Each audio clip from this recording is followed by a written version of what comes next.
There was a time not too long ago when I had $10 to my name. I was dressing up as a joker on birthday parties for minimum wage, getting home at 4 a.m, waking up at noon and vaping my brains out. I was skinny, broke and feeling pretty stuck in life. Fresh out of school, I thought I had it all figured out. Get a job, make some money, build a life. But reality hits hard. The jobs were dead end, the pay was a joke. However, it didn't take long to realise that this wasn't for me. So there I was in winter of 1983, staring at my cash. I counted and recounted, barely enough to cover rent. Yet somehow I'd managed to blow $10 on alcohol that night. How the hell did I afford that? It hit me like a truck. A year ago I was doing better financially, running small hustles, flipping whatever I could. Now, I was stuck, scraping by, watching every dollar slip through my fingers. I knew it was time to make a change. I knew no one was coming to save me. No one was coming to give me a handout. And if wanted a better life, I need to build it myself. I needed to find a business niche fast, so I started doing my research. I wrote every single business idea on my board, everything from selling second-hand electronics to running a food stall. But after weeks of searching, I was narrowed down to one single great idea: ice cream vans.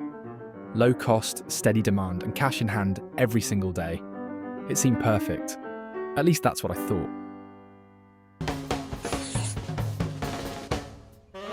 The day finally arrived. The ice creams were all stocked up. This was the moment everything was supposed to change. I'd poured every ounce of my energy into this business, and now it was time to see if it would all pay off. I'd love to tell you it was an instant success, but that's not how it went. The first day brought in almost nothing. I sold no ice cream the whole day. I remember staring at cones thinking, is this it? Was all that work for nothing? But then I saw vans, ice cream vans. Not one, but a whole army of these trucks.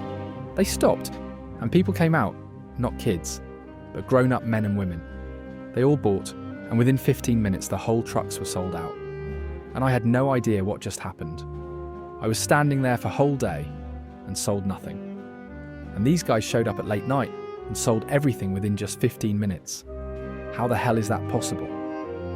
But then, a man came to me and he offered me 10 grand to sell his stuff in my van along with ice creams. I didn't know what it was, but 10 grand a month, that's a huge number.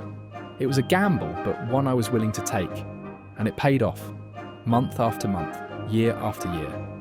We showed up in that town at late night, just sell our ice creams with these small packets, and head back to home within 15 minutes. I loved this easy money, but that night, everything changed.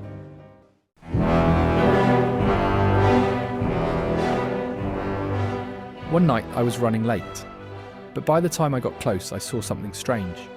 The vans were there, but so were a few others. I saw another crew, completely new faces. I parked at a distance, just watching.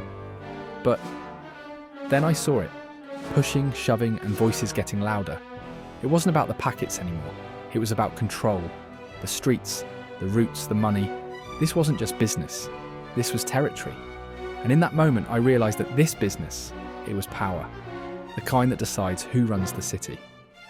I didn't felt good, so I decided to leave. I left the city and never returned. A few weeks later, I saw a news headline saying that the ice cream brawl has become into something big, and I felt blessed that I wasn't part of that anymore.